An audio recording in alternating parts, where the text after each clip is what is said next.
प्रेम से बोले शंकर भगवान की जय, मैया गौरा पार्वती की जय।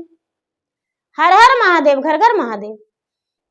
गुरु भाई बहना, मैं ये कथा सुनाने जा रही हूँ। इस कथा को पूरा सुनिए और रहस्य जानिए। आदि नहीं आदि सुनने में शिव गुरु का अपमान होती है, पूरा सुनने में भगवान दया करते हैं, कृपा करते हैं, पुत्र की प्राप्ति होती है, सुहाग की लंबी आयु होती है, घर में सुख शांति मिलती है, घर में धन की वृद्धि होती है। इसलिए कथा को पूरा सुनिए और रहस्य जानिए। हर हर महादेव, घर घर महादेव। गुरु भाई बहना, एक गांव में एक शिष्या बहना रहती थी। शिष्या बहना रहती थी, उनका नाम निर्मला था। निर्मला दीदी जो थी भगवान के सच्चे भक्ति थी, सच्चा भक्त थी, भगवान के शरण में जाया करती थी, लेकिन खाली हाथ नहीं जाती थी। वो प्रतिदिन फूल, जल, थोड़ी सी प्रसादी और धूप लेकर मंदिर चल जाती थी। धीरे धीरे समय बीत रहा था। ओ निर्मला जी का 2 बेटा हुआ और दोनों बड़ा हो गया। 2 बहू जो थी, बहू भी आ गई, दोनों बेटा का ब्याह हो गया, दो बहू घर में आ गई। निर्मला जी जो थी, उनका समय झुक गया, अधिकार छिन गया, जो मालिकाना होता है उसके हाथ में नहीं रहा। उनके पति जो थे, निर्मला जी का पति का देहांत हो गया और निर्मला जी अपना विधवा का जिंदगी जीने लगे। अब तो वो बेसहारा हो गए, उनके पास कुछ नहीं रहा। अब वो बेचारी सोचती कि हे भगवान, हम तो सारा दिन आपके भक्ति पूजा पाठ करते थे और मेरे पास 1 रुपया नहीं है, 1 फूटी कौड़ी भी नहीं है। आपके पास कैसे हम धूप दीप नैवेद्य लेकर जाएंगे?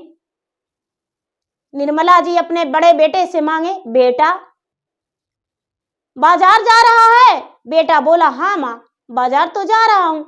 बेटा 250 ग्राम मिश्री लेते आना। बेटा भगवान के मंदिर जाएंगे तो खाली हाथ कैसे जाएंगे? बड़ी बहू बाल खींचकर कहती है, बुढ़िया, अरे बड़ा पुजारी बन रही हो, तेरे पति तो देहांत हो गए पति का, तू तो विधवा हो गई। क्या विधवा स्त्री मंदिर जाती है, पूजा पाठ करती है? तुम्हें मंदिर अब नहीं जाना होगा। तू सच्चे मन से भगवान की भक्ति नहीं करती थी, इसीलिए तुम्हारे पति का देहांत हो गया। निर्मला जी रोने लगी, गंगा जमुना अपने आंखों से बहाने लगी, आंचल उनका भींज गया। लेकिन बहू का ओठ थोड़ा सा भी नहीं मुरझाया, उसका मुंह चुप नहीं हुआ और डरती रह गई। बेटा चुपके से लाके 250 ग्राम मिश्री मां के हाथों में धरा दिया। मां बेचारी मंदिर जा रही थी, मंदिर जाते रह गई। 250 ग्राम जब मिश्री खत्म हो गया तो बेचारी सोचती है कि छोटे बेटा को कह के देखते हैं। एक दिन छोटे बेटा बाजार जा रहा था, कपड़ा पहनता देख निर्मला जी बोली, बेटा क्या बाजार जा रहा है? हाँ माँ, क्या बात है, बाजार जा रहे हैं? बेटा मेरे लिए 250 ग्राम मिश्री लेते आना, भगवान के मंदिर जाएंगे। बेटा खाली हाथ कैसे जाऊं? तुम्हारा बड़ा भैया जब बाजार गया था, मुझे कुछ प्रसादी लाकर दिया था, खत्म हो गया। छोटा बेटा बोला, ठीक है माँ, लाकर दे देंगे। छोटा बेटा भी लाकर दे दिया। अब तो धीरे धीरे वो भी खत्म हो गया। फिर से बड़ा बेटा को बोली तो बड़ा बेटा डांट दिया, अरे कहीं भी यात्रा पर जा रहे हैं, बड़ा प्रसादी जाप रही हो, मेरे पास पैसे नहीं, हम तुम्हारे लिए कोई प्रसादी लाकर नहीं देंगे। छोटा बेटा को भी बोली, छोटा बेटा भी डांट दी। अब निर्मला जी जोरों से रोने लगी। बहू जो थी चिल्लाने लगी जोर जोर से और कहने लगी, अरे बुढ़िया, अगर जो ज्यादा भी सिसकी रोई तो मार मार के तुम्हारा पाँव हाथ बराबर कर देंगे। अब बेचारी निर्मला जी भी तो रो भी नहीं सकती थी किसी के सामने। अब अपने सीने में दबा ली हर बात को, मन ही मन सोचने लगी कि हे भगवान अब क्या करें, हे महादेव अब क्या करें। हे महादेव का परीक्षा था दीदी, या तो आगे या पीछे या बीचे, कभी ना कभी महादेव परीक्षा जरूर लेते हैं। आज सुख का जीवन दे देते हैं तो कभी एक दिन परीक्षा लेकर इतना गड्ढा में गिरा देंगे कि लोग असमर्थ हो जाता है। भगवान परीक्षा लेने के लिए भक्त के पास जब पहुंचते हैं तो भक्त जो है बुद्धिहीन हो जाते हैं, उसके पास बुद्धि कुछ भी नहीं रहता है, समझ में नहीं आता है कि क्या करे। नाव इस पार जाएगा या इस पार जाएगा या बीच धारा में डूबेगा। जैसा ही निर्मला जी जो थे उसे समझ में नहीं आ रहा था कि अब मैं क्या करूं। सवेरा हुआ तो अपने बेटा का जो पैंट खोला हुआ था, पैंट में हाथ डाली तो 1 रुपया का सिक्का मिल गया। और जब 1 रुपया का सिक्का मिल गया तो दुकान चल गई। दुकान जाकर और कुछ प्रसादी के लिए खरीद कर वो चल गई दुकान मंदिर। अब रोज क्या करती थी दीदी कि अपने बेटा के पैंट से या कुर्ते से 1 सिक्का प्रतिदिन निकाल लेती थी।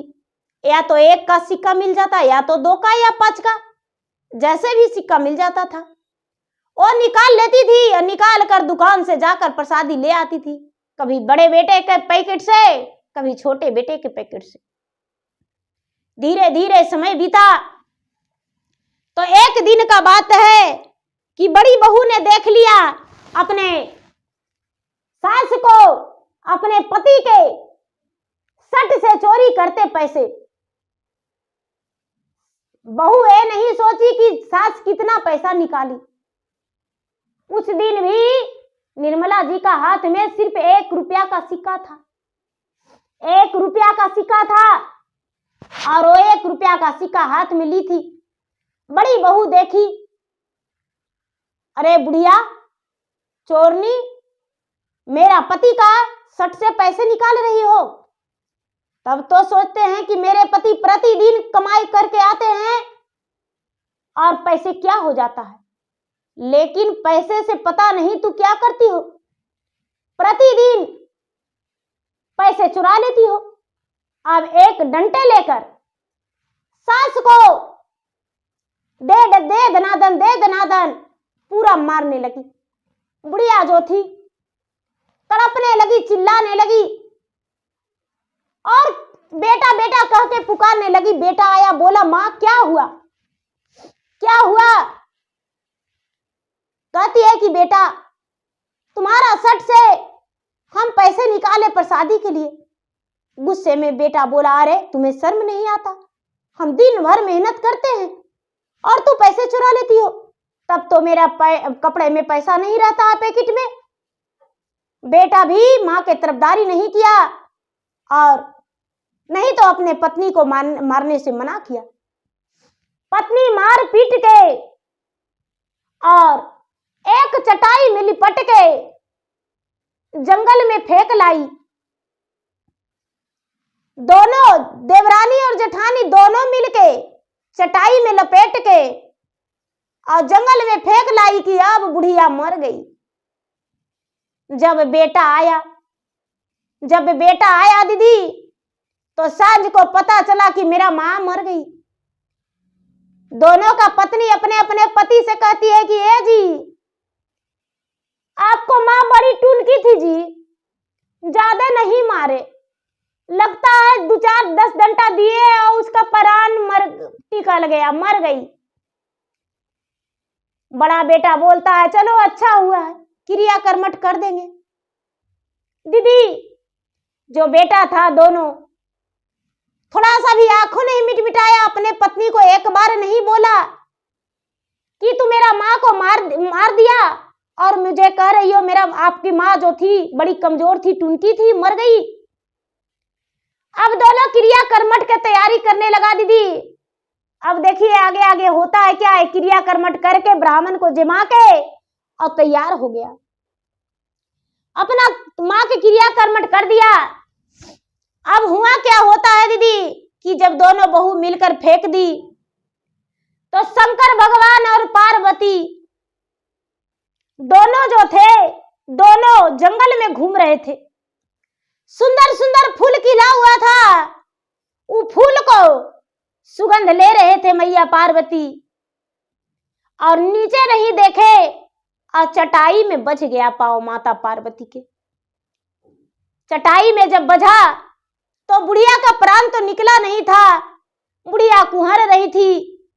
तो बेचारी हाँ, हे महादेव, हे महादेव, क्या कर्तव्य किए जो इतना बुरा हाल मुझे हुआ।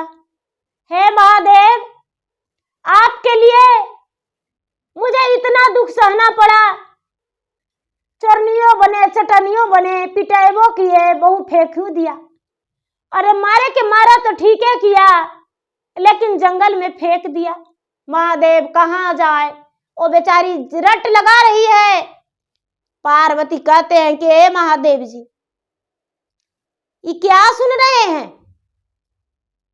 देखिए तो रात का समय है और हम निकले थे घूमने को लिए, लेकिन ये क्या सुनने का मिल रहा है बताइए।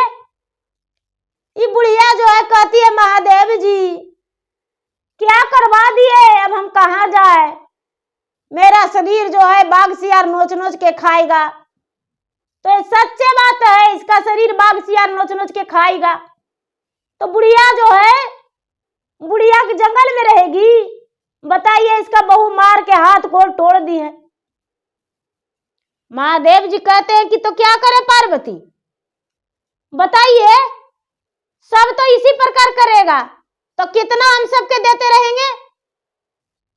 तो पार्वती कहते हैं महादेव जी, तो मृता भुवन बनाए हैं किस लिए? आपका जो नाम जपता है तो वो जप रहा है तो आपको तो मदद करने पड़ेगा। आप अपना नाम बड़ा कहलाते हैं, आप देवादिदेव महादेव तीन लोक का मालिक कहलाते हैं। तो बताइए बुढ़िया की मदद कौन करेगा? बुढ़िया के मार पीट के फेंक दी है। महादेव जी कहते हैं कि तो मार के फेंकेगी नहीं, बुढ़िया चोरनी थी। पार्वती कहते हैं तो किसके लिए चोराती थी, आप ही को लिए ना। कहती अच्छा तो ठीक है, देखिए आगे आगे होता है क्या। पार्वती कहते हैं वो सब हम कुछ नहीं जानते हैं, बुढ़िया के दीजिए। तो बुढ़िया के देंगे तो बुढ़िया क्या करेगी? कहते हैं कि अच्छा बुढ़िया क्या करेगी, बुढ़िया के नहीं दीजिएगा तो हम यहां से जाइबे नहीं करेंगे। बाप रे, बुढ़िया इतना चिल्ला रही है, माँ बाप चिल्ला रही है, इसका देखिए तो पूरा बदन काला हो गया है, बहू मारी है जे। और उसके बाद खाली महादेव तैयो महादेव महादेव रट रही है। नहीं महादेव जी हम नहीं जाएंगे ऐसे। पार्वती को शंकर भगवान बड़ी दुलारे मलारे बड़ी फुसलाए, लेकिन पार्वती जाने को लिए तैयार नहीं हुए। स्त्री की जाति सब कोई जानते हैं भैया कि हठी होती है, हट कर दिए कि नहीं जाएंगे। अब उनको तो मनाने के लिए शंकर भगवान वहां मोहित हो गए। कहते हैं ठीक है, देखिए शंकर भगवान अपना झोलिया से भभूत निकाले और बड़ी दूर तक छीट दिए, बड़ी दूर तक छीट दिए और बुढ़ियों पर छिड़क दिए। बुढ़िया का तो हड्डा गड्ढा शरीर हो गया और बुढ़िया के शरीर में ताकत हो गया। 80 बरस की बुढ़िया थी, एक भी बाल काला नहीं था, सब बाल पका हुआ था। बुढ़िया तुरंत उठ के बैठ गई और शंकर भगवान और मैया पार्वती दोनों अंतर ध्यान हो गए। बुढ़िया जो बाहर निकली तो देखती है कि अरे कितना बड़ा मेरा सुंदर फुलवाड़ी है। अरे शंकर जी के पहले पूजा करेंगे, हमको कई दिन हो गया है पूजा कैला, पहले पूजा करेंगे हम। अब बुढ़िया सुबह होने से पहले अंधियाला था, जैसी हर हर महादेव हर हर महादेव हर हर महादेव करते करते कुएं पर गई। दतमन तोड़ के दतमन करके स्नान करके भगवान के मंदिर में हेल के 2.5 घंटा लगातार भगवान के पूजा की, भजन की, भगवान के खुश कर दी। पार्वती कहते हैं कि देखिए महादेव जी, आपका भक्ति में कितना शक्ति है। ये बुढ़िया जो है, चलने का ताकत नहीं था, बोलने का, लेकिन देखिए 2.5 घंटा लगातार आपको नाम जापी है। देखिए, धन तो आप पापियों को देते हैं और पुण्य के भी देते हैं। पुण्य के दिए तो आपका नाम जप रहा है, पापी के दीजिएगा तो दारू, मुर्गा, खस्सी, बकरी खाएगा। और ये देखिए, भगवान है कुछ नहीं बोले, मुस्कुरा गए। बुढ़िया जो थी अब प्रतिदिन भगवान के पूजा पाठ करती थी और भगवान के भक्ति भजन करती थी और उसी जगह पर रहने लगी। अब यहाँ क्या हुआ दीदी, अब यहाँ क्या हुआ कि देखिए, जो दोनों बेटा था, दोनों में तो बंटवारा हो गया। माँ के काम में इतना रुपया लगा, उतना लगा, हैन लगा, तैन लगा, करने लगा, और दोनों बेटा में बंटवारा हो गया। अब बंटवारा जब हो गया दीदी, तो धीरे धीरे दोनों बेटा का धन संपत्ति सब तहस नहस हो गया। दोनों आपस में प्रतिदिन लड़ाई झगड़ा करने लगा। नहीं उसको वो देखना मांग रहा था, नहीं उसको वो देखना मांग रहा था। अब क्या करता, दोनों बेटा त्राही त्राही हो गया, नहीं खाने का ठिकाना और नहीं पहनने का ठिकाना। अब जो बड़का बेटा है वो कहता है अपना पत्नी से कि अरे हम परदेश जा रहे हैं। पत्नी कहती है जी आप परदेश जाइएगा तो हम घर में क्या करेंगे, झाल करताल बजा के भगवान के पूजा पाठ करेंगे? नहीं नहीं, हम हूं घर में नहीं रहेंगे, घर में रह के क्या करेंगे, हमको भी साथे ले ले चलिए। अब दोनों बेटा दोनों बहू उसी तरह परेशान थे घर में, गांव में जिसका मजूरी बन कर रहे थे। अब बड़की बहू किसी के घर थरिया लोटा करने लगी, छोटकी बहू झाड़ू पोछा करने लगी, बड़ा बेटा किसी के घर मेहनत मजदूरी करने लगे। लेकिन बड़ी बहू जो थी, जिसके घर थारी लोटा करती थी, झाड़ू पोछा छोटकी करती थी, बिना 4 बात कहे भोजन नहीं देते थे। धीरे धीरे समय बीत रहा था, 1 साल 2 साल बीता।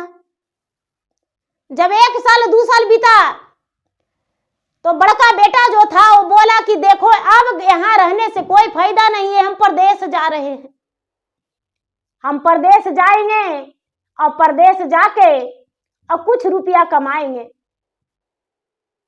छोटका बोला ए भैया, माँ जब से मरी है भैया घर में दरिद्रा के बास हो गया है।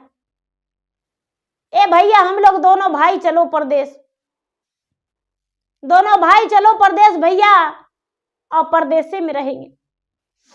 दीदी जाके परदेश दोनों भाई रहने लगा, कमाने लगा, खाने लगा। 1 साल 2 साल बिता दिया और 1 साल 2 साल के बाद जब लौटने लगा तो उसी रास्ते से लौटने लगा, उसी रास्ते से लौटने लगा।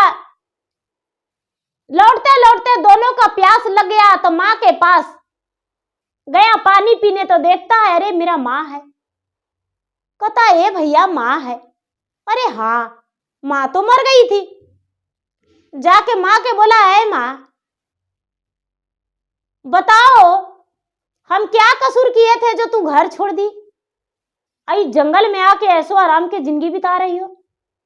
माँ कहती है अरे बेटा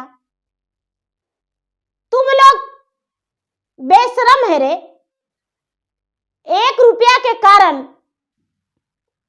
तुम्हारा पत्नी उतना मारी, लेकिन तू एक बार नहीं बोला कि माँ 1 रुपया निकालती थी तो क्या हो गया, अपने पत्नी को और बहकावा दे दिया और तूने भी 10 बात सुना दिया। बस तुम्हारा पत्नी मार के दोनों मिलके फेंक गई जंगल में, तब हम यहाँ रहे। सब महादेव का दिया हुआ है बेटा, मुझे महादेव जी दिए हैं सब धन संपत्ति। बेटा कहता ये माँ ये धन के मोटरी ही रख देते हैं और तुम्हारा बहू के भी ले आते हैं। माँ नहीं बेटा हमको बहू का ऐसो आराम का जिंदगी नहीं चाहिए मेरा, बहू के हक से। नहीं बेटा, बहू के मत लाने जाओ। बोला नहीं माँ, आते हैं बहू के लेकर माँ। दीदी दोनों बेटा जो था घर गया तो देखता है अपने अपने पत्नी को पागल रूपी वहां घर में है। कहा कि अरे जिस माँ को तूने मार के निकाल के फेंक दी थी वो तो ऐशो आराम की जिंदगी बिता रही है, जंगल में उसका बहुत बड़ा सुंदर घर बन गया है और वो तो बड़ी खुशी से रह रही है। दोनों बहू कहती है जी हम चलेंगे जी, चलिए ना जी माँ के पास जी। दोनों बहू आई तो माँ अपने सास के पाँव में लटक गई। माँ जी मुझे क्षमा कर दीजिए माँ जी, हम बहुत बड़ा गलती किए, हम आपके पास रहेंगे। अब दीदी दोनों रहने लगी तो जो बुढ़िया के पास गहना गुड़िया था वो कुछ बड़की रख के कहती है कि ए छोटकी, ई गहन में हमको बहुत अच्छा लगता है, ये वाला रख लेंगे, ये वाला तुमको हिस्सा नहीं देंगे। छोटकी कहती है कि ए दीदी ये वाला गहना हम रखेंगे। महादेव के कृपा से दीदी बोरा भरा हुआ था गहना गुड़िया के। बुढ़िया के इतना धन था कि दोनों के लग रहा था कि हम तो बहुत बड़ा सेठ साहूकार बन गए। वो अपना रही है। धीरे धीरे साल 2 बरस बीता। जब साल 2 बरस बीता दीदी तो बुढ़िया का प्राण पखेरु पिंजरा से तोड़कर निकल गया। बुढ़िया के प्राण पखेरु पिंजरा तोड़ के जब निकल गया दीदी तो बुढ़िया के आत्मा के निकल जाने के बाद दोनों बेटा देखा कि अरे मेरा माँ मर गई। दोनों बेटा कुछ लोग के बुला के अपने बच्चे के साथ बुढ़िया के अग्नि संस्कार करने गए और जाके नदी में अग्नि संस्कार करके घर वापस लौटते हैं वही जंगल में। तो बिल्कुल जंगल पहाड़ी पत्थर था। जिस जगह पे बुढ़िया के चटाई में लपेट के दोनों गोतनी फेंकी थी वो चटाई वही पड़ा हुआ है। बुढ़िया जो साड़ी पहनी थी वो भी वही रखा हुआ है और वही ईंट पहाड़ पत्थर जंगल पहले की तरह दीदी जितना बुढ़िया के धन संपत्ति था महादेव का एक माया रचा हुआ था। अब दोनों बेटा, दोनों बहू और उनके बच्चे सर पीटने लगे, सीना ठोकने लगे कि हे भगवान, हे महादेव, आपका माया का बाजार में हम आकर फंस गए। बड़की कहती है कि कितना मनी गहनमा, हम कह रहे थे कि सब हम रखेंगे। छोटकी कहती है ये सब हम रखे थे दीदी, एक को सब देखिए ना पत्थर हो गया, सब पत्थर हो गया। अब क्या करे दोनों बेटा, दोनों बहू घर आए दीदी, घर आए 2 साल बिता चुके थे, ऐशो आराम के जिंदगी में दोनों रहे। जब घर आए, घर आने के बाद लोग से बताए कि देखिए हम सबसे झूठ बोले थे, हमको माँ अब मरी है, हम इतना दिन अपने माँ के पास रहे। बहू कहती हम सास के पास रहे, हम जो करनी किए वो फल पाए और क्या बतावे, हम जो गलत किए थे वो गलत का परिणाम मुझे मिल गया। बुढ़िया के क्रिया कर्मठ करके और दोनों बेटा अपना दुखी जीवन बिताने लगे। जो बहू थी, बहू भगवान के ध्यान धरने लगी, भगवान के थोड़ा थोड़ा पूजा पाठ करने लगी, लेकिन दोनों का जीवन में बहुत दुख आया क्योंकि बुढ़िया के दोनों बहू बड़ी कष्ट दी थी। तो लोग कहते हैं दीदी कि माता पिता को जो दुख देते हैं उसे भगवान जरूर दुख देते हैं। भगवान जो दुख देते हैं समझ में लोग के नहीं आता है, लेकिन भगवान करने का फल सजा जरूर देते हैं। तो भैया दीदी, मेरा वीडियो अच्छा लगे तो मेरा वीडियो को लाइक करें, शेयर करें। चैनल पर यदि नए हैं तो चैनल का सब्सक्राइब करें, बेल आइकन घंटी को दबाएं, जो कि मेरा वीडियो का नोटिफिकेशन सबसे पहले आपके पास जाए, आप मेरा वीडियो सुन सके। देखिए दीदी भैया, सबसे पहले तो ये ध्यान देना चाहिए कि मेरा माँ ए है और माता ने मुझे 9 महीना ओद्र में रखी है, दूध पिलाई है, पोसी है, पाली है, पढ़ाई है, लिखाई है, तो भला इसके साथ हम इतना अन्याय कैसे कर सकते हैं? यदि इसके साथ अन्याय करेंगे तो मेरा बेटा भी मेरे साथ अन्याय करेगा। कभी न्याय नहीं कर सकता है।